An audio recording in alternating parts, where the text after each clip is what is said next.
Hello and welcome to the DocArena Podcast in association with Film Ireland. My name is Ross Whitaker, and in this fortnightly podcast series, I talk to filmmakers about their documentaries, both in terms of the subjects they choose and the way in which they fund, craft, and distribute their work. In this episode, I'm delighted to speak to the team behind the fascinating Netflix documentary series, Sophie, A Murder in West Cork, including the director John Dower and the exec producers Suzanne Lavery and Academy Award winner Simon Chinn. The series is now available to watch worldwide on Netflix. Produced by Lightbox, the award-winning company behind documentaries like Man on Wire and Searching for Sugar Man, the series pieces together the events around the brutal murder of Sophie Toscan du Plantier in West Cork in 1996 and the 25-year search for justice for her family. First up, I interviewed John Dower, the director of the series. John, thanks a million for joining me. Just to start off with, this seems like the kind of project that probably started at producer level. Can you give me a sense of how you ended up being involved as director? Well, me and one of the exec producers, Simon Chinn, had made a film before, a very different sort of film called My Scientology Movie. And it was actually the British journalist in that, Louis Theroux, who told me about this story. I knew nothing about it. And he told me about the podcast, obviously everyone knows about.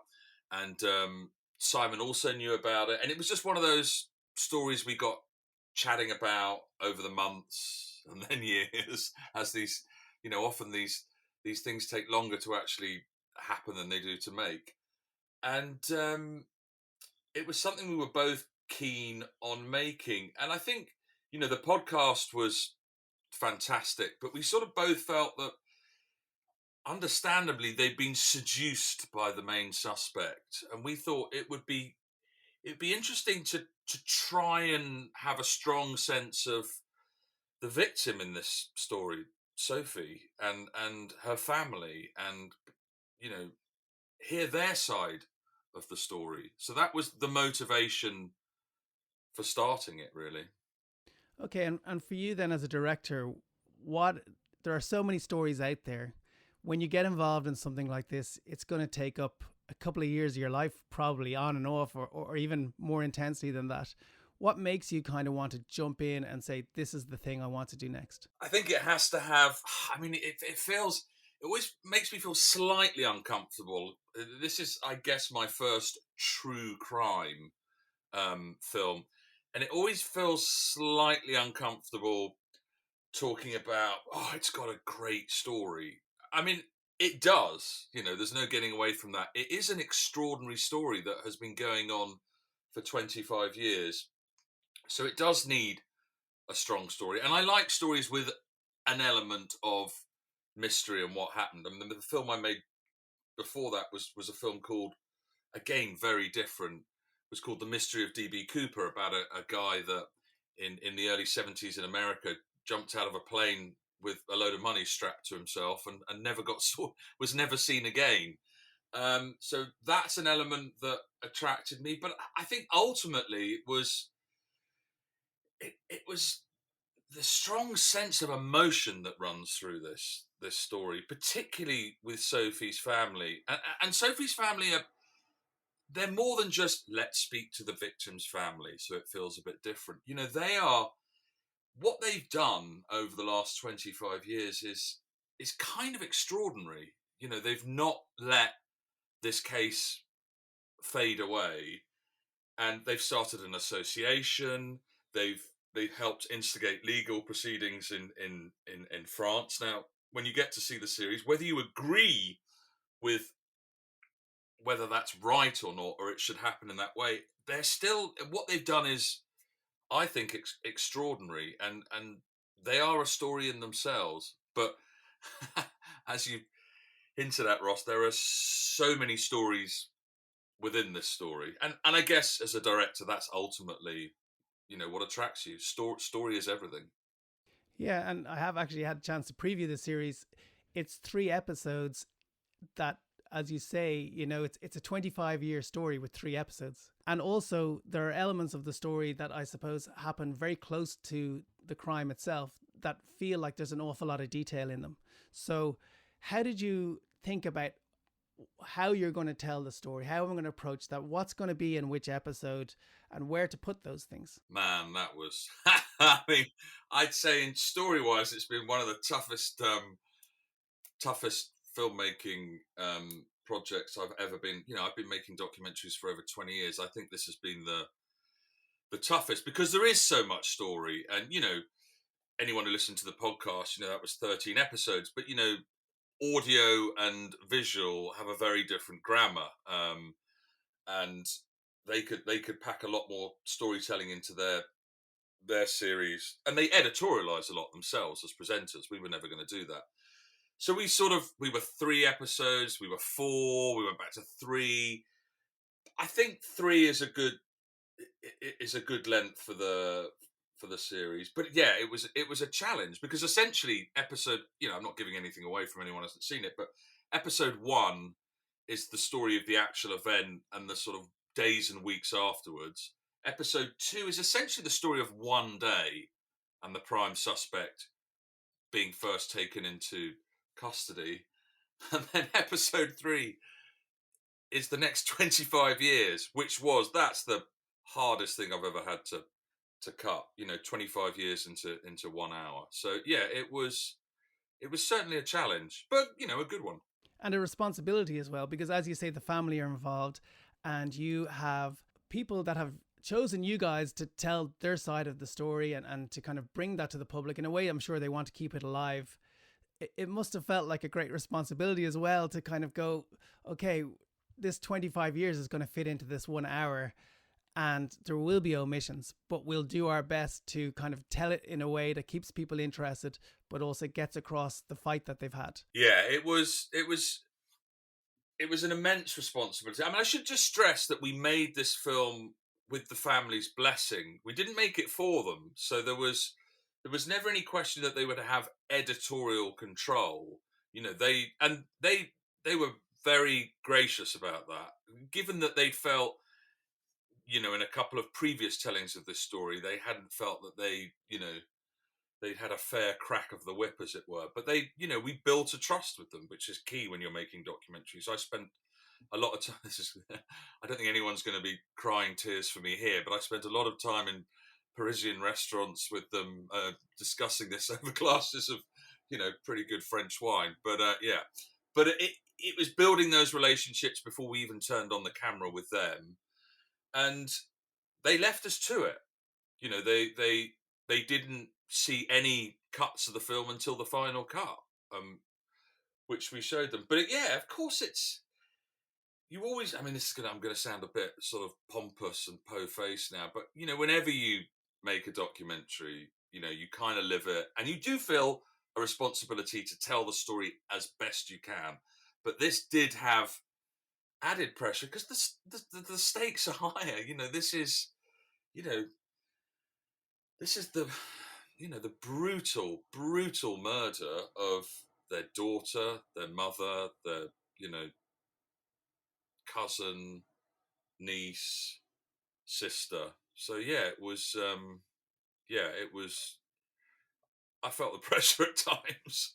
It was very interesting from an Irish person's point of view to watch it, because we're so used to watching true crime. But this is the first time for an Irish audience seeing one of these take place in Ireland and seeing our landscape and seeing Irish accents and all these kinds of things. It'll be very different for an international audience who watch it. But I felt like you captured West Cork and that community very well.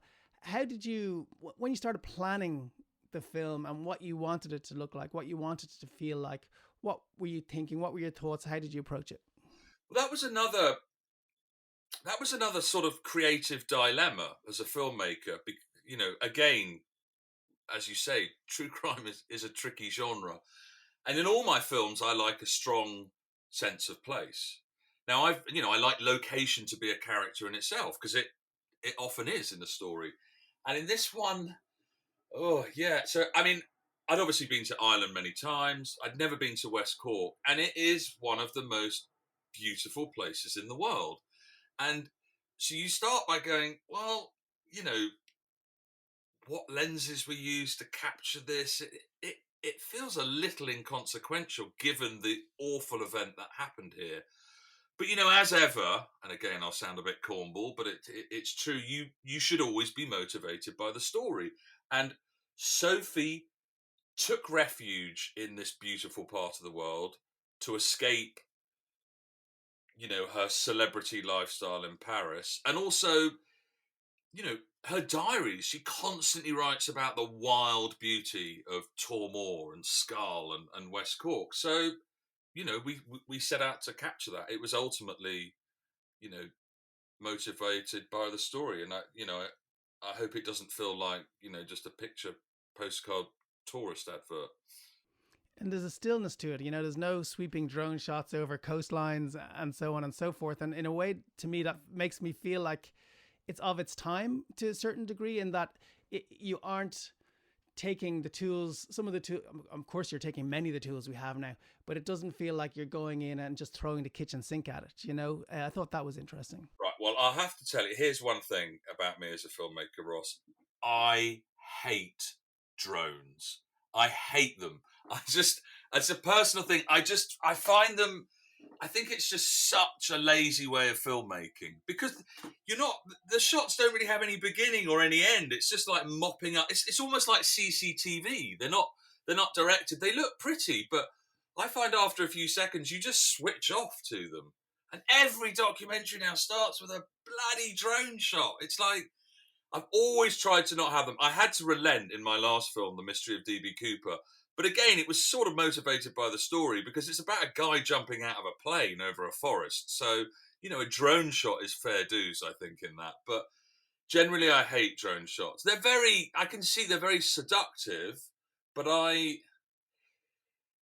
just find them, personally, I'm sure I'll get a massive kicking from the film community. I just find it lazy filmmaking. It's a sort of default, oh, what do we do now? Oh, I don't know, let's just whack some drone footage in. Anyway, but you're right. And also, this is mid-90s, rural Ireland. You're spot on. It would feel strange. If you look back through your career, Thriller Manila, my Scientology movie with Louis Theroux, Mystery of D.B. Cooper recently on Storyville, many documentaries over the course of 20 years, but great variety in there. What, I suppose, what do you bring to each of your films that is you?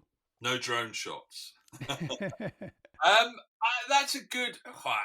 It's a good question. I mean, I don't want to start sort of blowing my proverbial director's trumpet. I mean, I guess I'm not. I have to say, I'm not brilliant at coming up with my own ideas for films. I come up with lots of ideas and think that won't be longer than 10 minutes.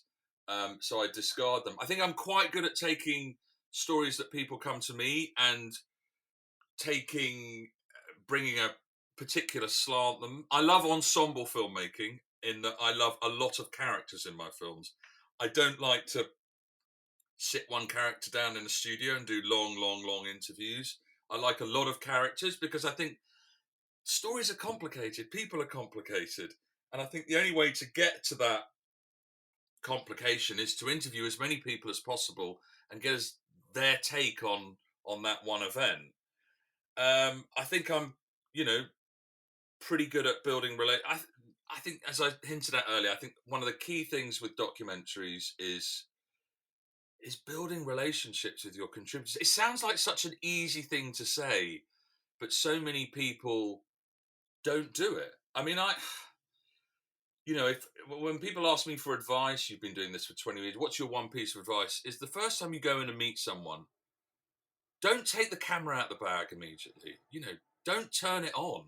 Sit with them for several hours beforehand. I made a film about the British cyclist Bradley Wiggins, and quite an awkward, difficult character initially, like a lot of us are. And I deliberately spent a day with him and didn't film anything. Now, you have that moment, you're going, oh, that was a great thing he said. If only I had the camera on. But believe me, you will ultimately, when you come to turn the camera on, you'll get so much better stuff, because you've done that sort of emotional work in advance.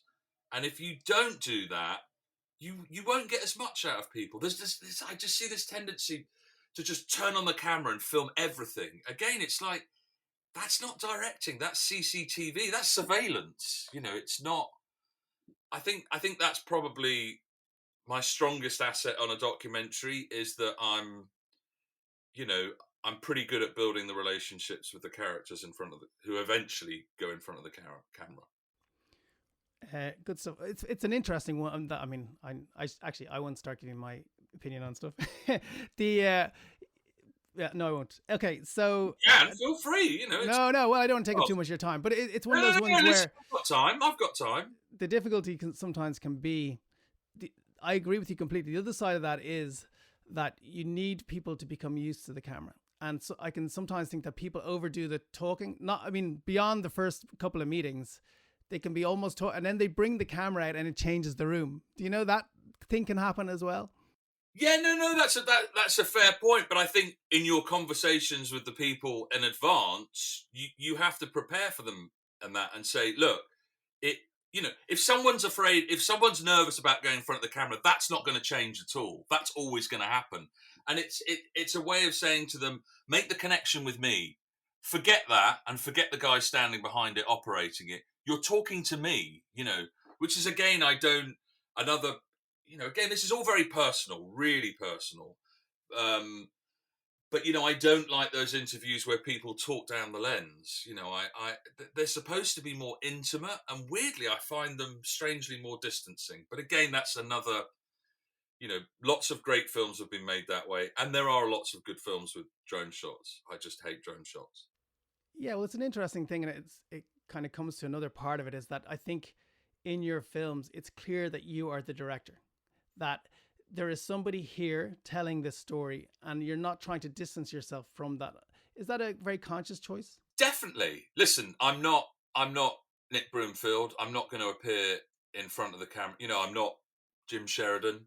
I'm not going to be walking and narrating my thoughts on the story. But I do think it's important for a viewer to know there's somebody behind this camera questioning that. There's somebody making these choices. There is, in a couple of interviews I've done for this series on Sophie, a couple of people have said, well, as the film progresses, you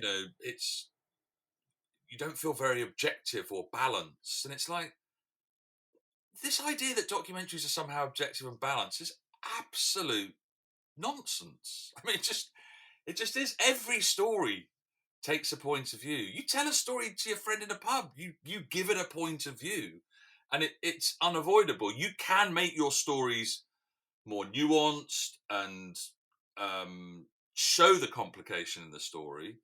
I mean, we don't end up this series by saying, the prime suspect is guilty, but here are some things and some questions he hasn't answered, which may suggest, might put a little bit of doubt into your mind. So, but yeah, I think it is important that, for me, again, this is a personal thing, but there is a sense of somebody behind the camera making decisions. And it's not just me, it's my whole team, my producer, Sarah Lambert, exec producer, Simon Chinn and Suzanne Lavery. Those are sort of quite often team decisions.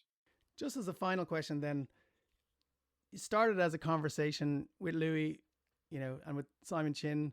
How you feel, I know it's such a strange question, how you feel about the story now, having lived it, over a couple of years? Well, that's actually a really good question, because normally on a doc, and again, it's really hokey, you live it. But you do live it because you become obsessed. And it's the only way to make a good one, is that you have those moments where you wake up in the middle of the night and go, hang on a minute, we need to speak to that person, or what they said there, I don't quite get that, so you have those moments. Listen, again, I'm not complaining. It's an absolute privilege to do it. I love it. But normally with a film, you go through this cycle of absolutely living it, and then you finish, and then there's that sort of strange empty feeling, and then it's like, oh, okay. And then you go on to the next one. I mean, you do keep in contact. I mean, I never try and make friends with the people in my film, because then you don't get the best interviews out of them. But, some of the characters you keep in contact with. I'm still in contact with a couple of people in the DB Cooper film. But this one has been different. This one, as the rest of the production team will attest, I cannot shake it. I cannot shake it. And there is part of me that somehow thinks it's still not finished. I mean, it's still not finished as a story. Everyone knows that. But for me personally, I don't know. It sounds, I can't, it's like a gut thing. I'm somehow coming back to this in some shape or form. Whether that be something written or a shorter film. Listen, I've got no illusions. Netflix aren't going to commission another 3-part series from me on this story, but I feel there's things left unsaid which I'd like to, yeah. I'm starting to sound a bit like Diane the psychic in our film now, a bit sort of spiritual. But I honestly feel that this one isn't over. Well, that's a great note to end on, John. Thanks a million for talking to me. No problems. Thank you. Next, I spoke to Suzanne Lavery of Lightbox, who is an exec producer on the series. Hi, Suzanne. Thanks for joining me. From a production point of view, could you talk a little bit about how you approached the series? You're in the middle of a pandemic, and while you're Irish, you're based in London, and with a director based in the UK, and a story to be filmed in West Cork and France. How do you approach that from a production point of view? Yeah, well, we actually started gloriously pre-pandemic, so we had no idea of what was coming. So, I mean, we're very well used to producing international material from the London office, and our teams generally will go off wherever the story takes them. So we had Sarah from Cork, who is our amazing producer, Sarah Lambert. John Dower, who is English but actually half Scottish, so that was his little bit of Celt in the production.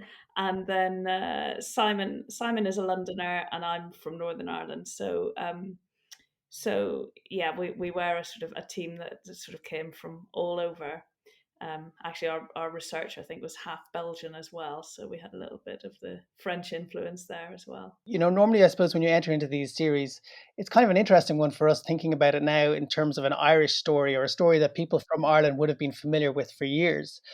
And now it's becoming an international story. And of course, there's a very large French element to this. When you're embarking on these international stories, how do you think about the balance? Because maybe for us in Ireland, when we're watching a story based in the States or we're watching a story based in another country, we don't really think about this. But suddenly this is a story that we all know very well. I'm kind of curious to know, how do you think about it having an identity that is both international, but also part of the place that it came from?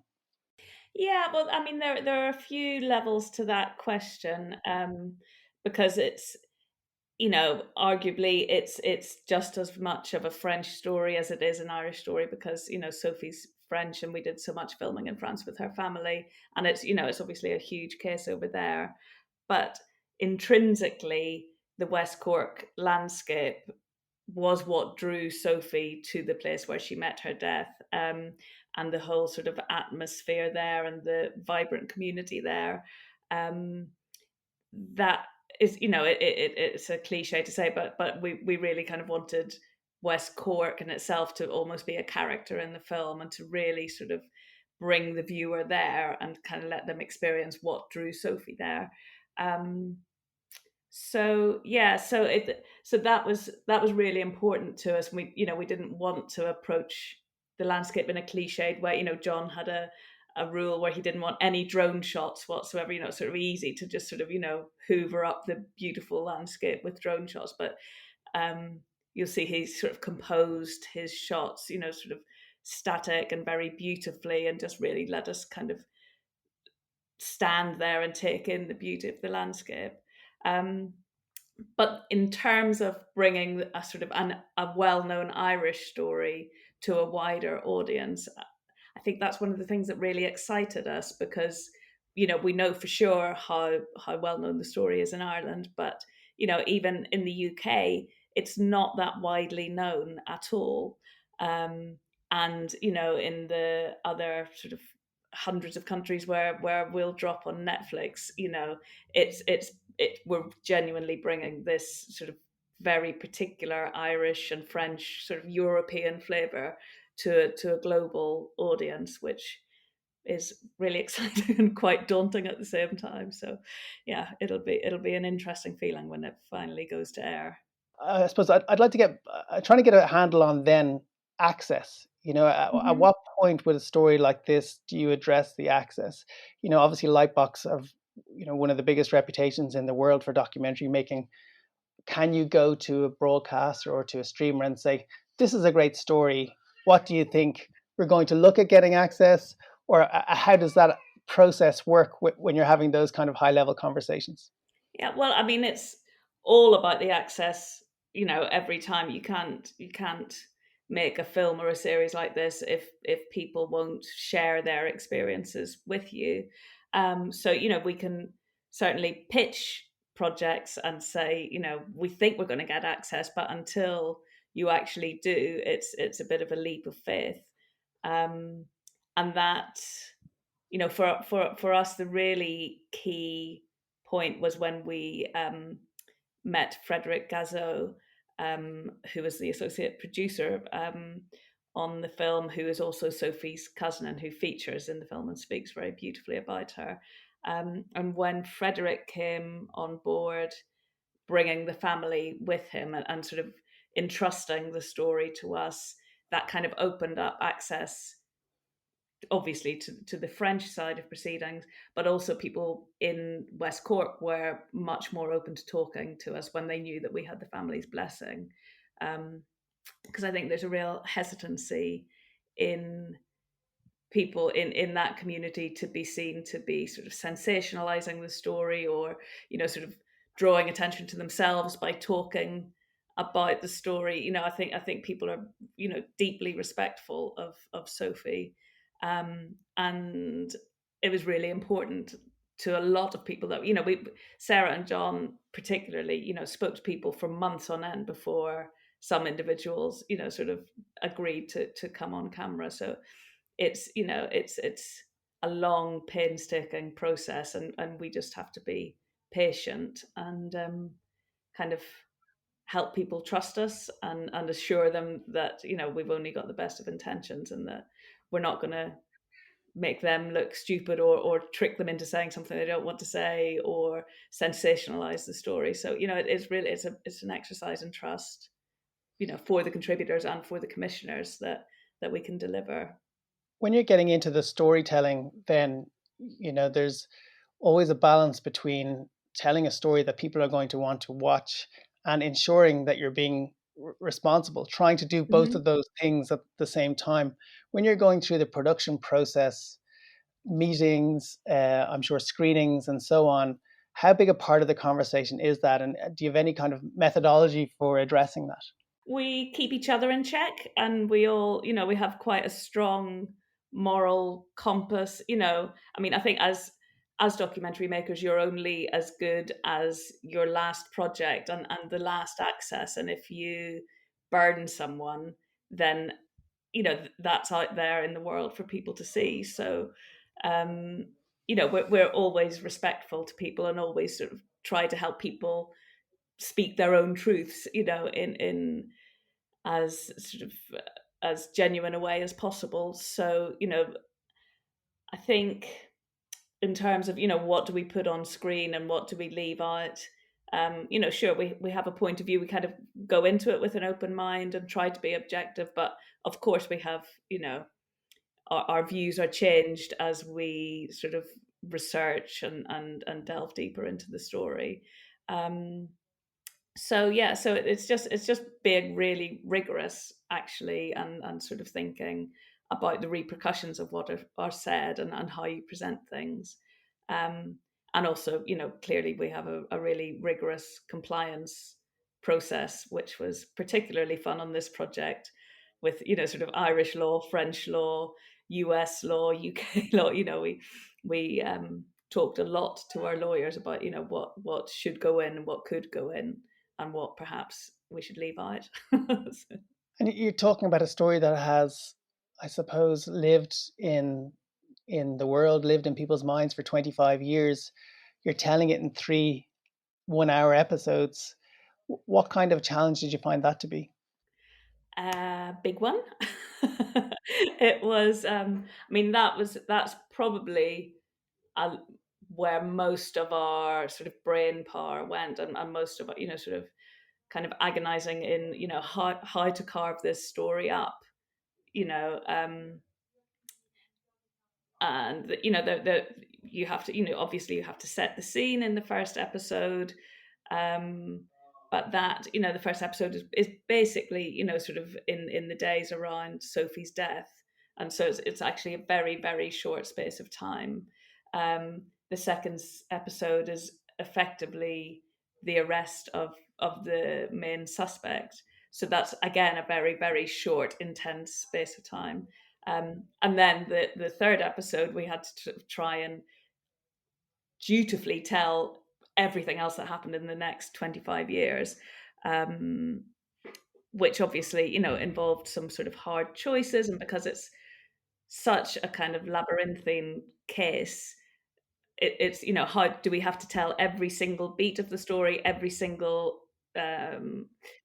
thing that happened, every single hearing, or can we sort of leave some things out for the sake of storytelling, so that it's not just a shopping list. So finding the balance in that to make sure that we didn't leave out anything important was really key as well. Just as a final question, and with my kind of Irish hat on, this is one of very few stories that's actually been told on Netflix, or in an international context like this. Netflix obviously aren't the only international kind of broadcaster or streamer now. Do you think that it may open the doors for looking to Ireland for more stories? I know that's a really kind of local question, a parochial question, but we do have interesting stories here, and it does feel sometimes like not a lot of them are getting the international attention that maybe they could. Yeah, absolutely. I mean, I hope that this proves that an Irish story can be appealing to international audience. I mean, I have pitched many Irish stories over my years as a producer, and it is, it can be difficult to get things away. But I think there's a real richness in stories from Ireland, and I would love to work on more Irish stories. So I hope this will sort of open the floodgates. It's when you find the kind of the universal in the specific, isn't it? I think that's the sweet spot. So it becomes not so much an Irish story, but just a story that is so grippingly human that you can't deny it. Finally, I spoke to exec producer Simon Chinn, who previously won Academy Awards for his documentaries Man on Wire and Searching for Sugar Man. Simon, thanks a million for joining me. I suppose the first question is, how did you first come across the story and decide it was something you want to pursue? Because presumably quite a number of stories and books and so on come across your desk. A lot do come across my desk. I mean, obviously this was a story that was very, very well known in Ireland, and to some degree well known in France. It was sort of little known in England or the UK, or rather Great Britain, shall we say. But I mean, look, I think a lot of people listen to the podcast, and that's, I guess, my first interaction with it. And yeah, it was just a very striking story, and we started to sort of pursue it from that point. And quite at some point thereafter, we had the very good fortune, I guess, of sort of connecting with Frédéric Gazzo, who is Sophie's cousin, via a French producer who at that time was sort of planning to do a documentary, a French documentary. But I think they had heard that we were sort of talking to Netflix, and wondered whether there may be some sort of scope to collaborate. So we sort of started talking to the family at that point. I went down to Paris and I met them, and it felt very encouraging from the minute I met them. I think there was sort of just a kind of ease and a kind of natural mutual, I think, trust, probably based on the fact that they I think they felt that, I think they knew there were other pieces being made, and they were a bit concerned about those and where they would, what those pieces might conclude. I mean, look, I from the get-go with them, I said, look, we can't. Obviously, they never asked for any sort of editorial approval. In fact, quite the reverse. They said, we totally understand that you have to kind of come at this journalistically to do a balanced piece, and you will draw your own conclusions at the end, and whatever those conclusions are fine with us. The only request that we would make of you is that, well, I think there were two actually. There was one that we very much want this piece to kind of put Sophie at the center of the story, which they had clearly felt other pieces today hadn't done, or hadn't done to the extent that they wanted. And I guess the other thing was that they were very concerned about, showing Sophie's dead body. And that is something that was very easy. Those two assurances were very easy to make, I have to say, because I think it was just definitely sort of chimed with our instincts on both counts. I think we were very keen to do something that didn't sort of follow the sort of well-worn true crime trope of sort of objectifying the female victim. In fact, I think Netflix has come in for a little bit of criticism itself over the years for sort of the slightly kind of more, shall we say, salacious end of the true crime sort of approach, and I think we very much wanted this to be a sort of a little bit of a corrective to that as well. So it felt in a weird way, it felt like a fresh approach.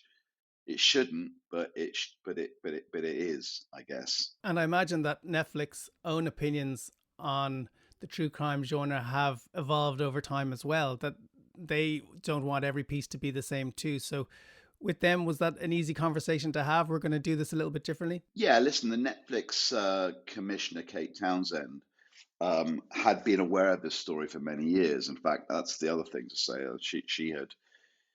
She had, in fact, very early on when she was at the BBC, sort of some 5 years before talking to us, had been talking to Jim Sheridan about his project. And that project, I think, at that time had sort of, as I understand it, had struggled to kind of get financing and had sort of, sort of gone a bit dormant. So that was her kind of, so she was well aware of the story. So when we kind of started talking to her about it, she was actually immediately interested. And I think equally, not just given her kind of pre-existing interest, I think she felt that somehow for Netflix, not just because of the sort of desire to sort of put Sophie at the center of it, but that was a kind of important factor, but the kind of just that this offered a different flavor in lots of ways to the kind of other true crime shows. And I think it's fair that Netflix have done. I think it's also fair to say that, Netflix have evolved a strategy where they're sort of increasingly become interested in what they call local content, local to the extent that this is, I guess, both in some ways British, Irish, and French, both territories that they're sort of deeply invested in at this point. So I think they were kind of excited about that aspect of it. But, for them, it's got to be local, but in some sense transcend being local, something that has the potential to be watched by a global audience. And I think, this is just such an extraordinary story. And I think there's a huge built-in audience, among the sort of those on who will regularly go to the true crime offerings on Netflix.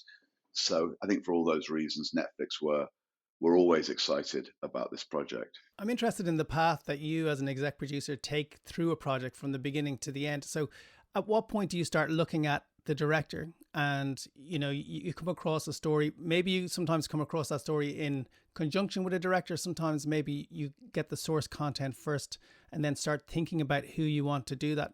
Can you talk a little bit about that process and trying to figure out who is the right fit for something like this, say, or another project? Yeah, I mean, look, I have a lot of director relationships, so to some degree, I'm always thinking about those relationships and the kind of pool of directors that I've worked with, and the different kind of pros and cons that in any director, every director sort of approaches something differently, has a different sort of sensibility, kind of offers the possibility of a particular tone. So it's just that kind of experience of having worked with people.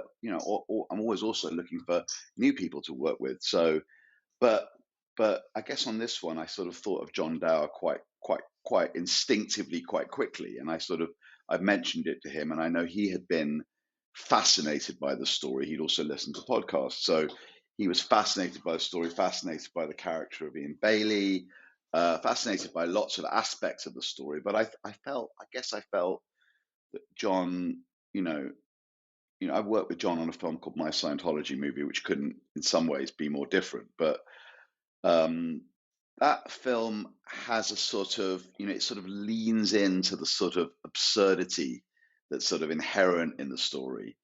And without wishing to sound trite, this story has that too. I mean, there's something utterly absurd about aspects of it. And I thought John would sort of get that, not as a way of, I mean, there were aspects of My Scientology that were sort of almost kind of comedic, or where we were sort of, bringing out, I guess, the kind of inherent comedy in the story. Look, this is not comedic, but there's definitely sort of there's stuff in there just is somewhat surreal, the way it unfolds. And I think John sort of navigated that line, I think, quite well. But also he's a very sensitive filmmaker, and he's someone who, who's utterly sort of tenacious when it comes to access. And I felt actually, having someone on the ground, it was not just him and Sarah Lambert, who's the producer who had worked with before.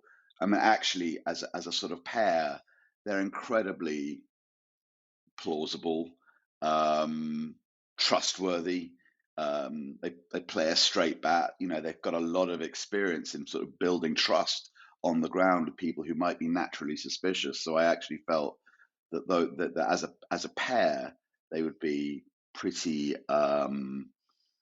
formidable, I would say. And ultimately we needed that because we had lots of challenges in that regard. Yeah, and I think with John, you have someone that seems to have a real human touch. It wouldn't be kind of disconnected from the story, and that seemed to fit really well in with the community there, judging by watching it. You know what I mean? And even hearing his interaction with them, which was kept in the edit at times, you get a sense of there's a person here that has an approach to this, and it's quite human, and you get that sense, which that's actually a really good way of putting it. I think John does sort of combine the journalistic with the very human, and he's got a beating heart, and he lives and breathes the projects that he does. I mean, he really does, and but also has the ability when needed to sort of step outside and sort of look at things dispassionately. So he is that kind of combination. So we were never looking for someone to do purely a kind of piece of reportage at all. It's funny, I've heard you tell the story of getting access for making Man and Wire and Philippe Petit, and being there at the exact right moment because you knew he cared so much about timekeeping and all those kinds of things. And I imagine a young producer with all these hopes and dreams, and now many years later and many films later, you're in a completely different position starting from that point. Now you probably have, as I've mentioned earlier, many stories that are coming at you. How do you kind of figure out, particularly in this more globalized documentary landscape where Netflix are looking for things that over 100 million people want to watch, what is the right thing to choose? Because I think for maybe directors, producers who might listen to this, they might, they're coming across stories, they're going to invest themselves in things. What are the key things I think that you need to kind of figure out when you're going to make that investment? Yeah, it's a really difficult question, and I get it right sometimes and I get it wrong a lot. So I mean, obviously our business is one where I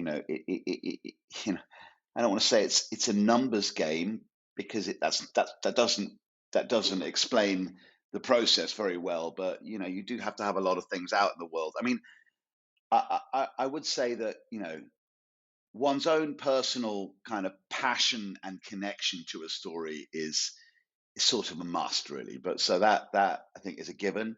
I think if you don't feel passionate about it, you're not convinced, or you don't have conviction when sort of pitching it, at some basic level, you're not going to be able to sell it. So that I think is a sort of inherent part of the process. But then sort of threading the needle a bit between, a little bit what the market is going to respond to. I mean, I'm not saying that this, by the way, is necessarily a story that was a sort of slam dunk for the marketplace. I just knew that Netflix, and particularly Kate, actually had a connection to the story, and that for their own reasons, Netflix wanted to do it. And this story obviously has an extraordinary, twisty narrative, and it's surprising in all sorts of ways, and it's got some extraordinary characters. So it kind of ticks those boxes for us. It's a sort of amazing narrative, but something where you can really sort of explore just very unusual and surprising characters. So that for me ticks those boxes. But I suppose that may not be enough. In some ways, it's also, what is the thing about a story that sort of connects it to the zeitgeist, And I think that's a huge one. So, and that's about, what's going to enable an audience to come to it, for a project, a story, to find an audience. And I think with this one, actually, well, obviously the true crime genre is just a kind of very popular genre, but notwithstanding that, I mean, there is something about the story that for me kind of felt like it kind of fitted into the sort of discussion and debate and sort of the around the European question. Sort of, this is a kind of story where in some kind of subtle way, some of those ideas about nationalism and nationality and cultural difference and institutional differences are being played out in this very particular setting. This extraordinarily beautiful part of Ireland where nothing bad is supposed to happen. Nothing bad had happened for maybe over 100 years, and something terrible happens, and it completely shakes up the community. And then all of these kind of fault lines that to do with kind of worlds colliding and characters colliding and people's prejudices kind of open up. And I felt actually there was something really extraordinary about that may not be, it's not explicit, but it kind of, hopefully audiences will come and kind of that will resonate with them in that way. Yeah, it's always a question that I hear people talking about is this story international? And for all the reasons that you say, you can start opening up and thinking, oh, well, I can see why those make sense. But is that something that you think of? Do you think like, okay, is this something that somebody in Cape Town or Sydney or Beijing or Los Angeles is going to want to watch when you're thinking about a story? Because obviously we're always looking for the universal in the local, but sometimes it's tipping the balance between, is it too local without being universal enough? Weirdly, I think of it in terms of the distribution model of Netflix. And I think actually, there are stories that I might not touch, but somehow or other, because I don't feel they have that sort of broad international potential, but somehow or other on the Netflix platform, the possibilities are just entirely different. I did a film with a director who works at my company, Lightbox, Ed Perkins, called Tell Me Who I Am, which is another extraordinary, just really surprising, twisty story about these identical twins, one of whom loses their memory after an accident, and the other twin sort of tries to kind of reintegrate him into the world, provide him with his, quote, memory, but ultimately omits telling him something very critical about their past that's very, very troubling. And I'm not going to go further because I'd like your viewers to watch it, your listeners to watch it. But it's on Netflix. That was a project that had probably quite niche commercial potential because it's a small story. it's in some ways it's British, it's dark, but it is just an incredible story with huge reversals. And in this director's hands, I knew could be incredibly cinematic. And actually, you stick that film on Netflix, and it gets 10 million, maybe more viewers. I mean, it's still up there. It's still on the kind of most popular quite regularly. Well, certainly on my homepage. But I don't think that film, as a theatrical release or as a sort of BBC doc, I don't think it does get a massive audience. But I think on Netflix it does have that potential, and I think the same with this. It is an extraordinary sort of distribution model, Netflix, and I think you hear regularly about series that you wouldn't imagine in the hands of another distribution platform doing well, just kind of doing extraordinary numbers in terms of audience.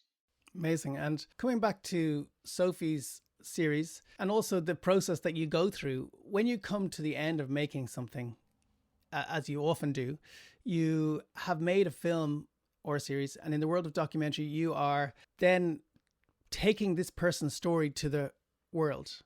How do you deal with that process as a producer? Do you often show the people? Does it depend on the agreements that you've made? And just manage, I suppose, that process and expectations of real people's lives going out onto a platform, as you mentioned, like Netflix, that has so many viewers. Yeah.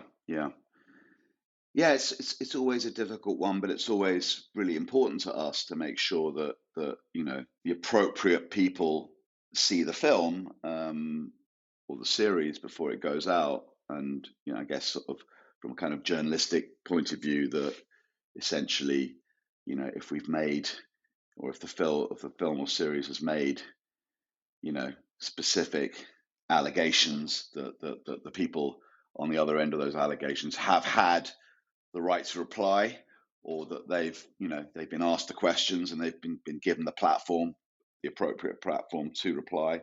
So all of those sort of journalistic considerations are absolutely always fundamental, not just for ethical reasons, but for legal reasons. So obviously these projects get very, very heavily lawyered, and appropriately so. And I think actually in most cases, weirdly, that actually helps make them better, because we have to be very, very mindful about things like balance. And I think we're certainly not the kinds of program makers that are sort of drawn to sort of very one-sided, uncomplicated approaches to story. So if we can lean into sort of ambiguity and complexity, we tend to think that makes for a richer and more compelling watch. But in terms of actually the sort of with this one, I guess our sort of key consideration was to kind of ensure that Sophie's family felt comfortable with what we were doing at every turn. I mean, we were actually working with Frederick Gazzo as the family's representative, who himself is an associate producer on the series. And Frederick was very careful about his role. So he was very light touch in terms of giving notes. I mean, he gave some notes on rough cuts, and then but they were never in any sense kind of heavy or interfering. I think he was kind of quite mindful of his role as both an associate producer and a member of Sophie's family, and as someone who's close to Sophie. But look, it was important to us that we screened the series to the family and took all their views on board, and we did that quite recently, and we had a kind of Zoom with all of them, and there were aspects of it, some were happier than others, and I wouldn't say they were happy with they were all happy with absolutely everything, and that's never the goal, by the way. I certainly remember when we did our feature doc about Whitney Houston with Kevin MacDonald directing. We showed that to Pat Houston, Whitney's sister-in-law, who sort of oversees the estate, and it wasn't an entirely comfortable screening. There were certainly aspects of that film that were really uncomfortable viewing for Whitney's family. I mean, so Whitney's mum actually really took against the film, partly because it made allegations about Whitney being abused as a child, that at the hands of her aunt, and Whitney's mother vehemently, strenuously denies that ever took place. We feel very certain that it did. We had it corroborated from a number of different sources. So yeah, I mean, these things are never necessarily about satisfying your subjects, but they are definitely about listening and about being sensitive and about ensuring that you're not doing anything gratuitous that isn't sort of strongly in the kind of, I guess, the public interest, to bring out.